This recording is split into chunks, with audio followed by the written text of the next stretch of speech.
Selamat teman-teman semua, kita jumpa lagi di sini channel Outlook Theology. Nah, seri-seri terdahulu kita sudah menyampaikan 4 maklumat beserta dengan 3 bukti mahakarya dari Tuhan sendiri tentang ketritunggalannya. Itu seharusnya sudah membuka mata dan telinga kita selebar-lebarnya bagi yang mau mendengar. Nah, kini kita masih mau melengkapinya sepenuhnya dengan 3 kesaksian ilahi yang selama ini kurang disorot orang. Tapi sebelum itu, kita juga ingin merespon singkat tentang obrolan kaum Unitarian seolah-olah Tuhan Tritunggal itu terlalu dibesar-besarkan. Seolah-olah bagaimana ya hidup matinya oleh kaum Trinitarian.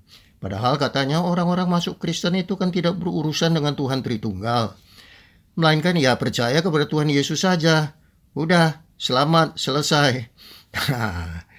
Selesai atau justru baru mulai? Bukankah pewahyuan Alkitab itu bersifat progresif bertahap? Bukankah Yesus justru juga memperkenalkan diri Bapa dan diri Roh Kudus kepada semua murid-muridnya? Nah, kita lihat aja doa Bapa kami yang Yesus ajarkan. Kepada siapa? Kan kepada Bapa di surga. Nah, lihat juga roh kebenaran yang Yesus kenalkan kepada kita. Yesus mengutus bersama Bapa loh untuk Roh Kudus itu. Padahal keduanya juga keluar dari Sang Bapa, Yesus dan Roh Kudus. Nah, di Yohanes 14:16 lebih-lebih lagi jelas, aku, kata Tuhan Yesus ya, aku akan minta kepada Bapa dan Dia akan memberikan kepadamu seorang penolong yang lain, yaitu Roh kebenaran. Ini semuanya diintroduksikan oleh Yesus. Jadi tiada lain lah, Yesus memperkenalkan Tuhan Tritunggal. Tapi yang dibutakan oleh mereka yang tidak mau melihatnya. Tidak heran bahwa kaum Farisi, kaum ahli Taurat ya, di masa lalu selalu meminta tanda kepada Yesus. Sementara tanda-tanda ilahi sudah Yesus sodorkan bahkan di depan mata mereka. Sekarang pertanyaan, cukupkah kita anak-anak Tuhan hanya mengenal Jesus only? Yesus saja. Nah, ini pertanyaan yang menarik. Dapatkah manusia memuja Tuhannya melebihi, tanda kutip ya, melebihi yang seharusnya? Tentu tidak dapat. Tetapi ada satu varian lain dari Unitarian yang disebut Oneness Pentecostalism, Jesus Only Doctrine atau movement ya, gerakan Yesus saja. Begitu hebatnya sentralitas Yesus ditempatkan oleh mereka, sehingga seluruh doktrin iman percaya mereka difokuskan kepada Jesus Only. Tuhan hanya satu pribadi dan itulah Yesus sebagai Godhead, dan Dia pula lah Bapa, Dia pula lah Roh Kudus. Nah, ini kan kontras dengan oneness keesaan Yahweh yang sudah kita kupas tempo hari, yaitu bahwa diimanin Yahweh itu Bapa lah yang Godhead, lalu bermanifestasi menjadi anak dan atau Roh Kudus. Jadi bagaimana ini unitariannya? Aliran Yesus Only ini cukup menyembah Yesus. Nah, mereka membaptiskan orang dalam nama Yesus dan bukan dalam nama Bapa, Anak, dan Roh Kudus. Mereka merujuk kepada sejumlah ayat tentang kemutlakan Yesus yang luar biasa ya. Yohanes 14:6 dan Kisah Rasul-Rasul 4:12. Nah, akulah jalan, kebenaran, dan hidup ya. Tidak ada seorang pun yang sampai kepada Bapa ya selain lewat aku. Nah, sedangkan Kisah ya, dan keselamatan tidak ada di dalam siapapun juga selain di dalam Dia. Dia ini Yesus.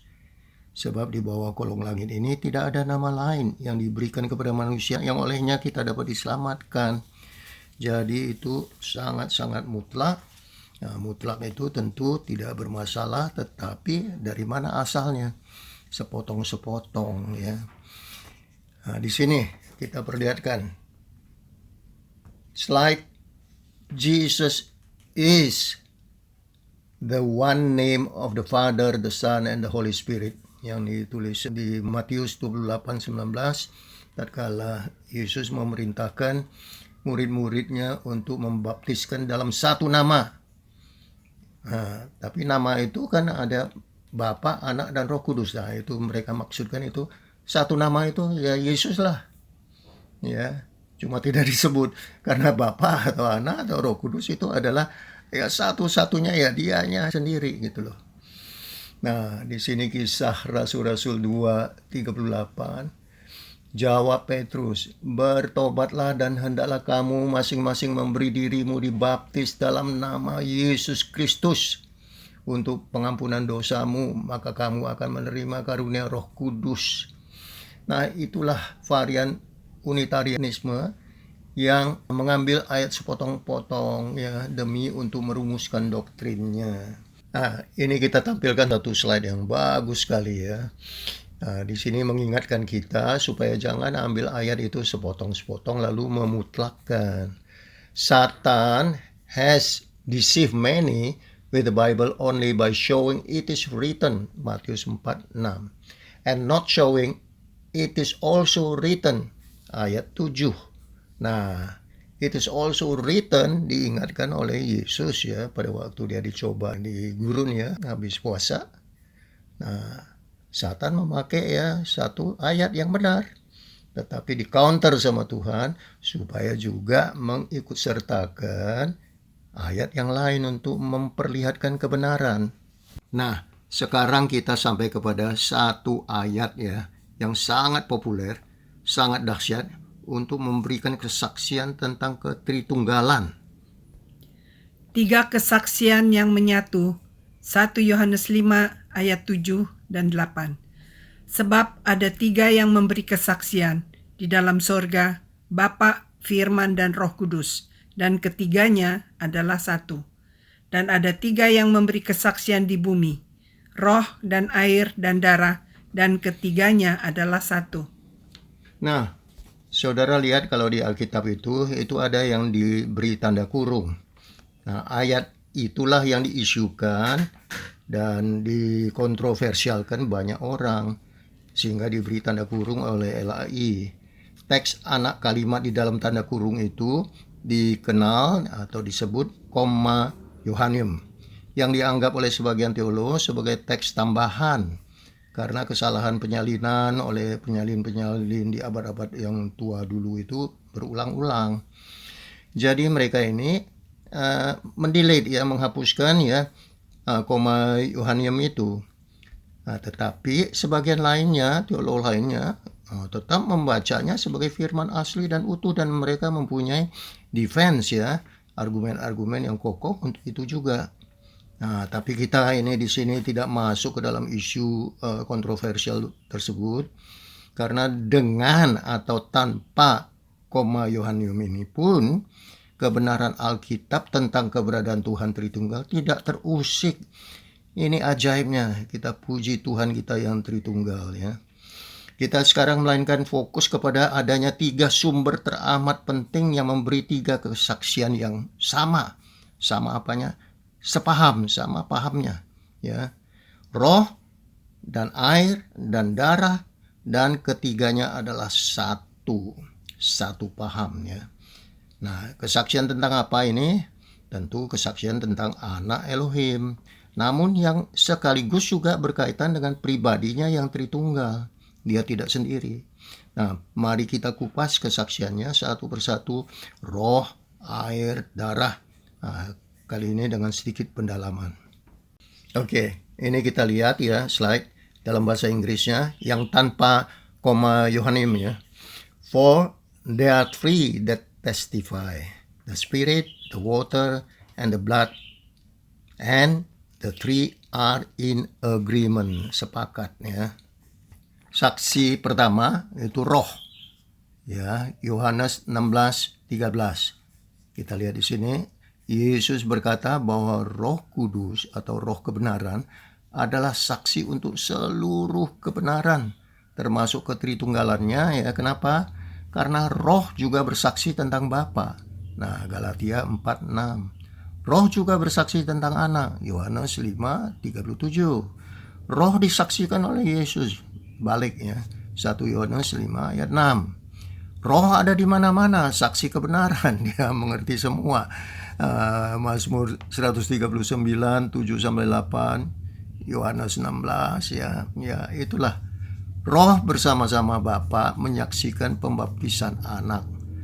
Sekalian ya saksikan maklumat sang Bapa terhadap anaknya. Kita kan sudah tahu semua di Sungai Yordan pembaptisan itu. Dan Yesus pun berurusan dengan pembaptisan Roh. Ia, Yesus, akan membaptiskan kamu dengan Roh Kudus dan dengan api. Matius 3:11. Nah, sebelum pembaptisan Roh, bahkan kita tahu Filipus pun gagal paham tentang ketritunggalan Yesus. Telah sekian lama aku bersama-sama kamu, Filipus, namun engkau tidak mengenal aku. Barang siapa melihat aku, ia telah melihat Bapa. Jadi ini peran Roh Kudus itu ya, itu ada di mana-mana. Ya, tatkala Tuhan berkarya, situlah Roh Kudus ada. Nah, saksi kedua adalah air ya. Air di sini melambangkan pembaptisan Yesus sang anak yang disaksikan oleh Bapa dan Roh Kudus dalam wujud suara langit dan burung merpati dalam pembaptisan Yesus ya. Disitulah Bapa menyatakan betapa pribadinya mengasihi sang anak, dan pribadi anaknya itulah yang menyenangkan hati Bapa. Nah, bahasa Inggrisnya in whom I'm well pleased. Berkenan kalau bahasa Indonesia. Tetapi berkenan ini ya, itu ada yang membuat dia berkenan. Ya, jadi ada pihak pribadi yang kedua. Maka air telah dijadikan saksi absah tentang Tuhan Tritunggal. Karena di saat pembaptisan sang anak itulah diperagakan sekaligus ya, dan selamanya trio pribadinya secara audio dan visual terbuka kepada saksi mata publik. Satu bukti besi, sebenarnya bukti besi yang tidak bisa dilakukan oleh ilah-ilah manapun juga. Nah, saksi air ini ya masih ditegaskan kembali oleh Yesus tatkala memerintahkan murid-muridnya untuk membaptiskan orang-orang yang bertobat di Matius 28:19. Nah, di situ dikatakan atau diperintahkan, dan baptislah mereka dalam satu nama, the Bapa dan the Anak dan the Roh Kudus. The itu sang ya, pribadi. Jadi sekarang ya kita bertanya kepada diri sendiri. Peragaan yang begitu besar dari Tuhan, Bapa, Anak, dan Roh Kudus itu lebih menegaskan Trinitarian atau Unitarian. Nah, kalau Unitarian itu dimaksudkan unitarian, hanya satu dianya saja, Yahweh, Yesus, Bapa, Anak, Roh Kudus itu satu saja. Tentu disinilah kesempatan satu-satunya, kesempatan emas ya. Yahweh akan berkata lurus, inilah diriku yang satu dalam tiga wujud. Aku, anakku, rohku, satu pribadi yang saling sama dan saling mengasihi dan berkenan. Selesai. Tidak pernah kan? Jadi malah sang Bapa, sang Anak, dan sang Roh Kudus. Saksi ketiga sekarang ya. Saksi ketiga, saksi darah. Nah, darah itu kita tahu itu simbol kematian sang anak. Maka di dalam Ibrani 9:18 itu dikatakan, maka perjanjian yang pertama tidak disahkan tanpa darah. Jadi darah ini pengokohan ya untuk segala perjanjiannya. Dan darah sang anak khususnya itu dijadikan ya macam-macam pengokohannya. Darah sebagai saksi perjanjian kekal. Nah, itu bisa dibaca Ibrani 13:20, luar biasa itu. Maka Elohim damai sejahtera yang oleh darah perjanjian yang kekal telah membawa kembali dari antara orang mati Gembala Agung segala domba, yaitu Yesus Tuhan kita. Yang sekaligus ya kalau kita baca lagi di Ibrani 9:12 ya, itu merupakan eternal redemption ya, penebusan yang kekal ya. Jadi tidak main-main itu, kekal kokoh ya. Nah, kemudian juga menjadi apa? Darah kematian Yesus itu sebagai saksi kebangkitan dirinya yang dilaksanakan oleh karya tiga pribadi Elohim secara bersama-sama, Bapa, Roh Kudus, Yesus. Itu kan sudah kita kupas di seri yang sebelumnya. Ya, jadi saksi kebangkitan atas dirinya.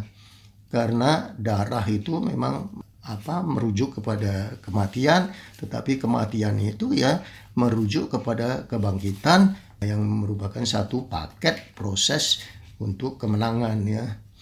Jadi Galatia 1:1, Roma 8:11 dan seterusnya tadi ya, itu merupakan bukti karya tiga pribadi Elohim ya untuk membangkitkan Yesus bersama-sama, termasuk Yesus.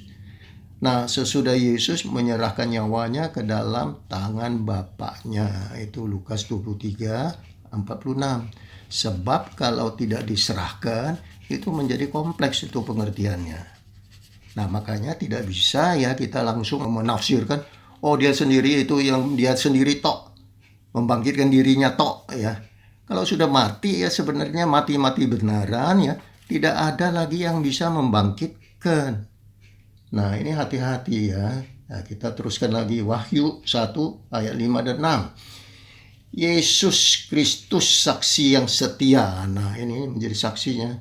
Yang pertama bangkit dari antara orang mati dan yang telah melepaskan kita dari dosa kita oleh darahnya. Dan yang telah membuat kita menjadi suatu kerajaan, menjadi imam-imam bagi Elohim Bapaknya. Jadi selalu dikaitkan ya itu ya, ketritunggalan tentu Roh Kudus di dalam segala perkara karya Tuhan ya. Jadi kita lihat bahwa saksi kebangkitan dirinya sendiri itu adalah saksi kebangkitan dirinya oleh trio pribadi ilahi Bapa, Anak, Roh Kudus. Kesimpulan darah sebagai saksi kekal. Hanya inkarnasi God sepenuh dan bukan manifestasi perwujudan yang ada meninggalkan jejak darahnya. Dulu darahnya ada tercecer di bawah salib, dan kini pun tetap ada untuk mencuci kita daripada segala dosa. 1 Yohanes 1:7. Curahan darahnya tidak menghilang, tetapi telah menjadi salah satu saksi ilahi. 1 Yohanes 5:8. Sebab ada tiga yang memberi kesaksian, roh dan air dan darah, dan ketiganya adalah satu. Kesaksian YHWH satu tok dari Tuhan Unitarian tidak dibenarkan oleh Yesus sebagai saksi diri. Yohanes 5:31. Manifestasi wujud YHWH satu tok hilang sesudah misinya, tidak meninggalkan jejak apalagi darah. Jadi sekarang andai katakanlah ya, Yesus hanya dia-dianya satu pribadi ilahi saja. Nah, jikalau Yesus only satu pribadi itu sama dengan Yahweh, sama dengan Bapa, sama dengan Roh Kudus seperti yang diimani Unitarian. Nah, jikalau satu pribadi itu saja yang benaran matinya, benar-benar meninggal ya wafat, bagaimana dia sendiri yang mati itu bisa membangkitkan lagi dirinya sendirian? Apakah Yesus Maha Kuasa bisa segala simsalabim sesukanya sendirian? Dengar baik-baik. Janganlah kita disihir dengan dalil-dalil, oh Tuhan Maha Kuasa bisa segalanya. Demi untuk membenarkan teori mereka yang aneh-aneh mengenai Tuhan yang sampai yang Tuhan yang tidak masuk akal. Apalagi tanpa ayat ya. Nah, untuk urusan kebangkitan ya, yang isu yang sebesar begini, justru kita tak boleh lancang melewati ayat yang Yesus sendiri katakan tentang dirinya. Dia bilang apa dalam Yohanes 5:19? Aku berkata kepadamu, sesungguhnya anak tidak dapat mengerjakan sesuatu dari dirinya sendiri, jikalau tidak ia melihat Bapa mengerjakannya. Nah, kurang jelas bagaimana itu. Jadi kembali, karya kebangkitan Yesus bukanlah karya satu pribadi Yesus tok, tetapi karya bersama-sama dengan Bapa dan Roh Kudus. Dan itu sudah penuh dengan ayat-ayatnya dalam kesatuan Elohim. Sebab Yohanes 5 ayat 21 mengatakan, sebab sama seperti Bapa membangkitkan orang-orang mati dan menghidupkannya, demikian juga anak menghidupkan barang siapa yang dikehendakinya. Sama, mereka itu sama sepikiran, sehati, setujuan, se-action ya, semua. Jadi tidak sendiri-sendiri yang bisa sebenang-benang sendiri. Apalagi kalau sesudah mati. Oke? Pribadi-pribadi Tuhan Tritunggal yang menghidupkan, itulah yang pernah kita sebut sebagai tiga pusat hidup, sama-sama mengeksekusikan Universal God Salvation Plan untuk kehidupan. Yohanes 5:26. Sebab sama seperti Bapa mempunyai hidup dalam dirinya sendiri, demikian juga diberikannya anak mempunyai hidup dalam dirinya sendiri. Bapa mengasihi aku, oleh karena aku memberikan nyawaku untuk menerimanya kembali. Aku memberikannya menurut kehendakku sendiri. Aku berkuasa memberikannya dan berkuasa mengambilnya kembali. Inilah tugas yang kuterima dari Bapakku. Yohanes 10, 17, 18. Nah, ini kita mau closing ya dengan satu slide ini. Di sini memperlihatkan dengan kencang ya, hanya Tuhan Tritunggal yang mampu menggenapkan Universal Salvation Plan. Tidak ada yang lain yang bisa ya membangkitkan bersama-sama. Darah Yesus anaknya itu ya, bukan Yesus tok ya, tetapi dikaitkan dengan anaknya itu ya, itu menyucikan kita daripada segala dosa. Salvation plan yang komplit. 1 Yohanes 1 ayat 7. Nah, sebagai closing ya, demikianlah kita perlihatkan sudah betapa rumit dan kompleksitasnya Tuhan dalam merujukkan ketiga pihak saksi untuk menyaksikan diri sang anak dalam ketritunggalan Elohim. Sebab ada tiga yang memberikan kesaksian, roh dan air dan darah, dan ketiganya adalah satu. Paparan ini menyampaikan pesan yang solid bahwa Universal Salvation Plan bagi umat manusia hanya dapat dieksekusikan secara sempurna oleh Tuhan yang Tritunggal. Maka saya teringat akan satu pertanyaan dari seorang anak Tuhan, teman kita ya. Apakah saya tidak selamat bila saya percaya dan mencintai Yesus saja, namun tidak percaya dan tidak ambil pusing tentang Tuhan Trinitas? Dia bertanya begitu atau menegaskan begitu ya. Nah, ini kan pertanyaan yang diubah frasanya oleh dia, padahal itu sama identik dengan pengajaran Yesus Only Movement. Ya, jadi sudah kita kupas ya. Pertanyaan model-model demikian juga sudah error dalam dirinya. Dan kita anak-anak Tuhan memang sering menempatkan fallacy, error logika ya, dalam nalar kita. Sebab bila mana kita percaya dan mencintai Yesus, kita toh wajib mengenal dia sebaik-baiknya, bukan? Bahkan sedalam-dalamnya, dan bukan asal sekenanya percaya dan cinta kepada sosok yang beda. Beda Yesusnya, beda rohnya. Lihat ya, itu 2 Korintus 11 ayat 4 ya, menegaskannya. Nah, kita bersyukur kepada Tuhan. Tuhan Tritunggal yang benar-benar terbukti sudah mengerjakan penyelamatan universal lewat darah Yesus yang teramat mahal yang dicurahkannya bagi Anda dan saya. Oke teman-teman, sampai di sini dulu dan jumpa lagi kita di seri lanjutan. Terima kasih, Tuhan Yesus memberkati.